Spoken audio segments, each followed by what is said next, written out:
चुनाव उत्सव आ रहा है। क्या रेवड़ी बँटने वाली है? क्या आप लोग नहीं चलेंगे? अच्छा, आप लोग शायद टैक्स पेयर हैं इसलिए आपको नहीं मिलती होगी।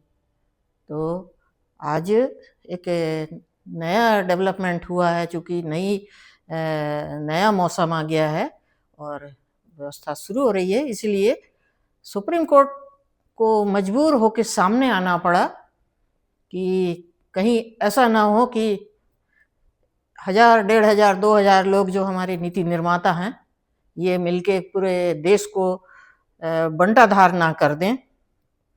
तो उससे बचाने के लिए सुप्रीम कोर्ट को कभी बीच-बीच में सामने आना पड़ता है। ये डेमोक्रेसी का एक दुर्भाग्य हो गया है। जो नीति निर्माता हैं, वही नीति के भक्षक बन गए हैं और घर में नहीं है दाना, मुफ्त का है लंगर खिलाना, ये उनका उद्देश्य बन गया है। पीडीएस स्कीम में 800 करोड़ रुपए खर्च होता है। किसान सम्मान निधि अभी शुरू हुआ है। किसान को तो वाजिब होता है क्योंकि वो अन्नदाता है और मौसम होता है, किसान को फसल का नुकसान हो जाता है, उसके पास बीज के पैसे नहीं होते हैं और दवाई के पैसे नहीं होते हैं। अगर 1 एकड़ 2 एकड़ का छोटा किसान है, वो खाएगा क्या? इसीलिए वो एक उनको जीवन देने के लिए, आत्मसम्मान बरकरार रखने के लिए कुछ राशि स्वीकृत की गई है, उसका हमको सम्मान करना चाहिए। अदरवाइज़ हम लोग भूखे ही रहेंगे, ये एक है। तो सवाल ये उठता है कि सुप्रीम कोर्ट को क्यों सामने आना पड़ा? ये देखें कि एक विद्युत कंपनी है तमिलनाडु में, वो फ्री बिजली बाँटते हैं। 200 यूनिट, 300 यूनिट बाँट देते हैं और बिल नहीं देते। सरकारी कंपनी या प्राइवेट भी होती है, उनको प्रोडक्शन कॉस्ट लगती है, एम्प्लॉयी को तनख्वाह देते हैं, तो ग्रिड लगाना पड़ता है, डेली का उनका खर्चा होता है। तो ये कैसे हो सकता है कि कोई चीज़ की आप प्रोडक्शन कॉस्ट भी नहीं निकल रही है और नेता उसको अपने वोट के लिए फ्री में बाँट के और अपने महल बना के और आराम से रहते हैं और देश को एक चैलेंज करते हैं, और जबकि करोड़ों रुपए का हर स्टेट पे लोन बना हुआ है।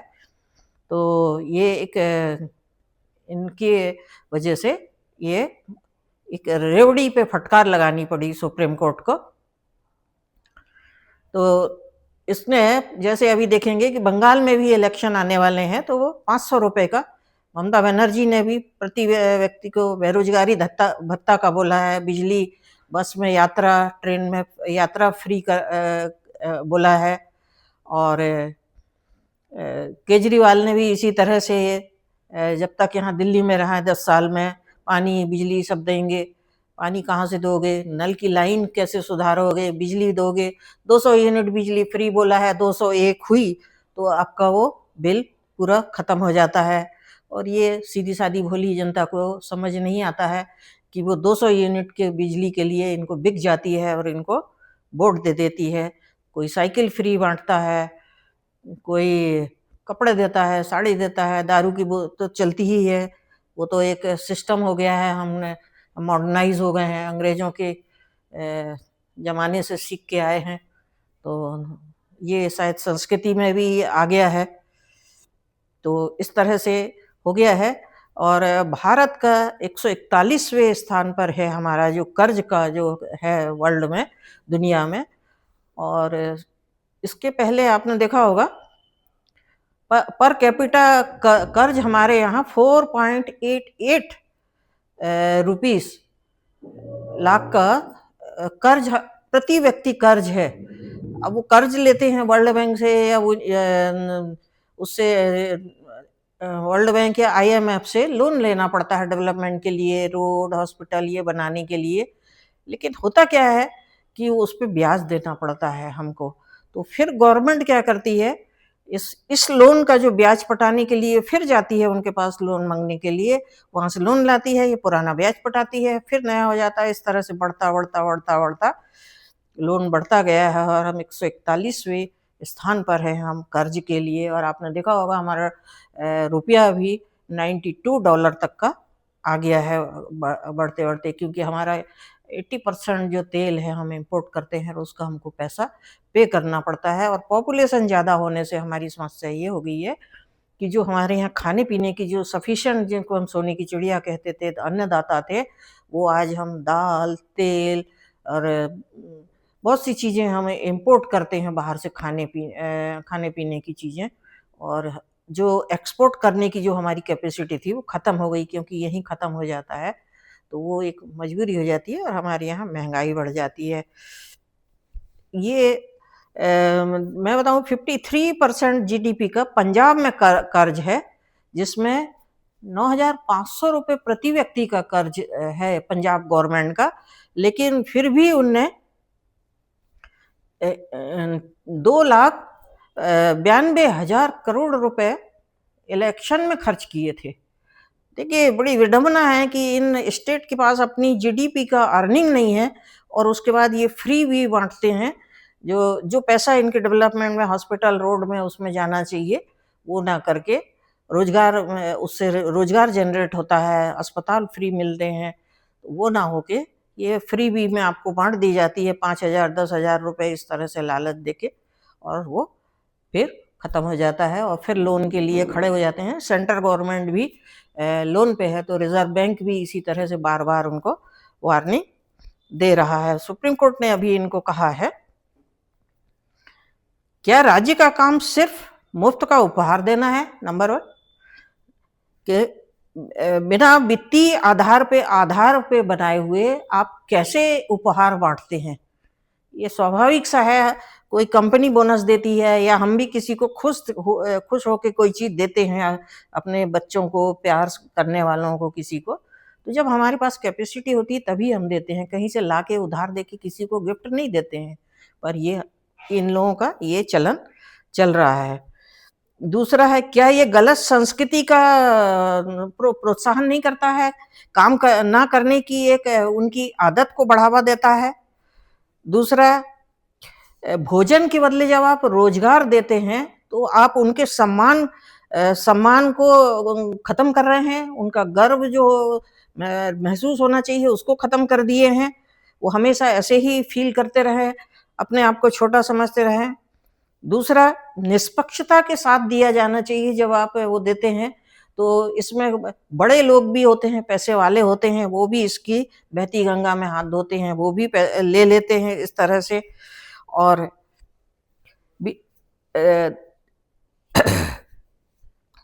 88 देश में 88 लाख रुपए प्रति व्यक्ति कर्ज दे, 4.88 लाख रुपए प्रति व्यक्ति आदमी का इस समय हमारे ऊपर कर्ज है। मतलब चाहे वो टैक्स दे रहा हो, ना दे रहा हो, अर्निंग हो, लेकिन यदि एवरेज निकाला जाएगा जो हमने जितना डेवलपमेंट के लिए लिया है, तो ये वर्ल्ड बैंक का ये लोन है। तो ये शुरू कैसे हुआ है, अब इस पे हम बात करें। शुरू ऐसा हुआ, मनमोहन सिंह जब वित्त मंत्री थे 90s में, तो एक मनरेगा योजना शुरू की गई थी कि जब बेरोजगारी थी पॉपुलेशन ज़्यादा होने से, तो उसके बेरोजगारी मनरेगा के बदले में उनको रोजगार, मजदूरी का पैसा दिया जाता था। तो वो चला। उसके बाद में बीजेपी की गवर्नमेंट आई तो उनने उसको जनधन योजना का नाम दिया। और कोरोना आ गया था तो उस समय गवर्नमेंट ने उनके खाते में पैसा डालना शुरू किया, क्योंकि उस समय देश डिफ़िकल्टी में था लगातार 3 साल तक, तो उनको मिनिमम सर्वाइवल के लिए देना ज़रूरी था। तो यहाँ से इसकी शुरुआत होती है, लेकिन अब उसका मिसयूज़ होने लगा है कि लोग स्टेट गवर्नमेंट सेंटर के पास खड़ी हो जाती है, पैसा दो उनसे बोलती है, और उसके बाद ले जाके इलेक्शन आता है तो इससे 5,000, 8,000, 10,000 करोड़ इस तरह से खर्च कर दिया जाता है।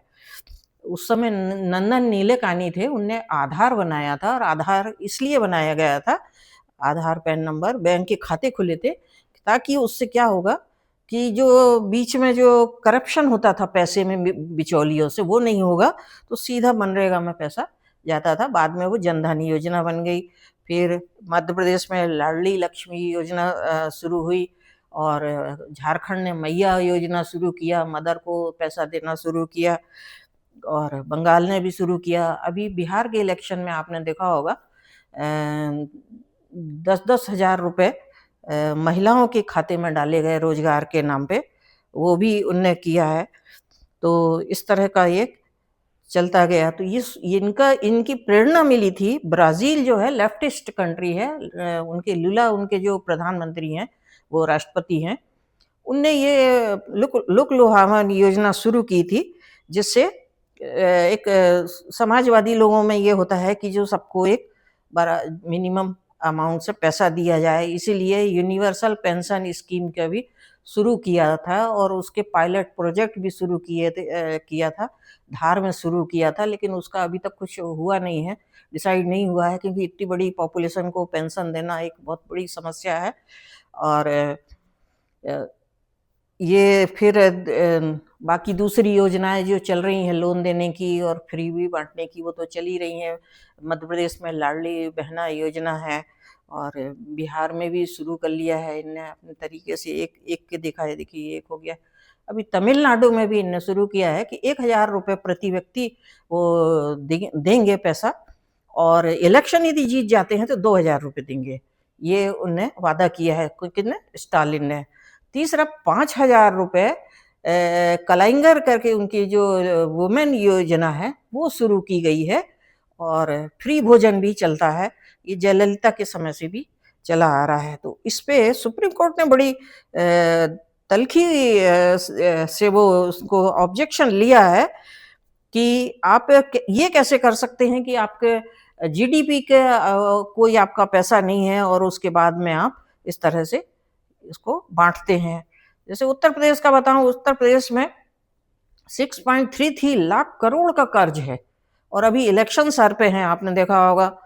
तमिलनाडु में 13.1 मिलियन का अभी उन्होंने कर्ज है उनके ऊपर, और अभी उन्हें पैसे बांटे हैं 5,000 रुपये। 14 तारीख को 5-5 हजार रुपये एडवांस में बांट दिए, क्योंकि आचार संहिता लग जाएगी तो फिर नहीं दे पाएंगे, और जो 1-1 हजार रुपये वो दे रहे थे उसकी भी एडवांस किस्त उन्हें दे दी है इस तरह से। तो ये महंगाई, दवाई के लिए, महंगाई के लिए, उपहार के नाम पे, साइकिल के नाम पे इस तरह की रेवड़ियां बढ़ते रहती है। घर यहाँ तक कि स्टालिन ने तो यहाँ तक भी बोल के दिया है कि अभी इलेक्शन आने वाले हैं और आपसे हम नहीं मिल पाएंगे, तो बहनों सुबह सुबह अनाउंस करते हैं कि बहनों मैंने आपके खाते में 5,000 रुपये दे दिया है, क्योंकि इलेक्शन आ जाएंगे तो मैं आपको दे नहीं पाऊंगा, इसलिए मैं दे रहा हूँ। सोचो कितनी बेशर्मी से ये इस तरह का हमारे टैक्स पेयर का पैसे का मिसयूज करते हैं। ये हमको सोचने वाली बात है कि एक जो टैक्स पेयर होता है, एक तो बहुत कम हमारे यहाँ है लोग टैक्स पेयर हैं, और जो देते हैं वो कितनी तकलीफ से देते हैं, और उसके बाद यदि ये मिसयूज करते हैं तो इनके लिए सुप्रीम कोर्ट ने जो आज कड़क शब्द बोले हैं उसके ये लोग हकदार हैं। तो ये श्रीलंका का हाल मैं बताऊं आपसे कि श्रीलंका ने भी इसी तरह से लोक लुभावन योजना किए थे। उन्होंने 6.69 लाख करोड़ रुपए का कर्ज हो गया था इलेक्शन में, और ये तमिलनाडु में भी 6.59 लाख करोड़ का कर्ज है अभी, उसके बाद ये लोन दे रहे हैं। श्रीलंका से थोड़ा ही कम है, और श्रीलंका बैंकरप्ट हो गया है, चाइना ने उसके पोर्ट कब्जे में ले लिया है, खाने पीने के पैसे नहीं है, पेट्रोल के पैसे नहीं थे, इंडियन गवर्नमेंट ने पैसे दिए हैं, पैसे भी दिए हैं, इकॉनमी चला रहे हैं, क्योंकि वो हमारा पड़ोसी है। अदरवाइज पाकिस्तान जाके बैठ जाएगा वहाँ, नहीं तो चाइना बैठ जाएगा, तो उसके बाद भी बेशर्मी से ये हाल होता है इनका। तो ये उपहार योजना इनकी बड़े आराम से चल रही है, और ये पैसा सेंट्रल गवर्नमेंट देती है इनको, सेंटर जो इनडायरेक्ट टैक्स लगाती है उससे देती है। तो अब सवाल ये आता है कि गवर्नमेंट को इनमें सुप्रीम कोर्ट ने कहा कि इलेक्शन कमीशन ने कहा कि सुप्रीम कोर्ट लगाए, सुप्रीम कोर्ट ने कहा कि सरकार को नोटिस दिया है सेंट्रल गवर्नमेंट को, और स्टेट गवर्नमेंट से भी अभी सुनवाई चल रही है, उनसे भी पूछा है कि आपने इस तरह का देश को कर्ज के गर्त में क्यों डाला है, क्यों इस तरह के खर्चे किए हैं, जवाब दीजिए आप। बोला है दोनों एक दूसरे को, अभी आगे देखिए क्या होता है, इम्प्लीमेंट होता है। जबकि केंद्र सरकार का अधिकार होता है कि कानून बनाकर इनको रोक लगाए, पहला। दूसरा, वित्त विभाग जो होता है स्टेट गवर्नमेंट को कर्ज में कमी कर दे, वार्निंग दे, उनको कर्ज में कमी कर दे। तीसरा, जीडीपी का 83.3 लाख करोड़ का जो कर्ज है उसमें कमी कर दे, क्योंकि ब्याज लगता है। आप किसी भी बाहर की कंट्री से या कहीं से लाते हैं तो कर्ज लाते हैं, तो गवर्नमेंट को और रिजर्व बैंक भी बैंकों के थ्रू मॉनिटरिंग करते हैं इनकी, वो भी इनको सख्त हो सकते हैं इनको लोन देने से और मना कर सकते हैं। तो बहुत सी ऐसी फर्जी स्कीम भी ले आते हैं ये लोग कि अपने नेताओं को, अपने परिचितों को लोन दिलाते हैं, उससे देश का नुकसान होता है। तो ये आज हमने बहुत डेटा देके मैंने ये बताया है कि किस तरह से हमारे देश के साथ अन्याय होता है। और इसी तरह से यदि नॉन प्रोडक्टिव खर्च होता गया शादी के लिए, बच्चे के लिए, किसी ने आज तक पॉपुलेशन के लिए नहीं बोला है। फैमिली प्लानिंग पॉलिसी होती है, एक एजुकेशन पॉलिसी होती आज, और रोजगार के लिए बराबर प्लानिंग होती, तो आज ये दुर्दशा नहीं होती। और कोई इसका जिम्मेदारी लेने के लिए तैयार नहीं होता। जो रूलिंग पार्टी आती है उसके ऊपर इल्ज़ाम लगाते हैं, और जब वो अपोजिशन में हो जाएंगे तो वो भी वही करेंगे। और ये आज को समझाने का था कि इनकी रेवड़ी के आप भागीदार मत बनिए और इनको जवाब दीजिए, नहीं तो ये 2-4 हज़ार रुपए की जो रेवड़ी है वो बहुत भारी पड़ जाएगी और हमको उपवास करना पड़ेगा उसके बाद में। और इतना कह के मैं आपको विराम देती हूँ। आप इसमें ज़रूर सोचें। और समय आ गया है, अब एजुकेशन आ गया है। एजुकेशन ना भी हो तो आज मीडिया है, लोग बात करते हैं, मोबाइल है, सब कुछ है।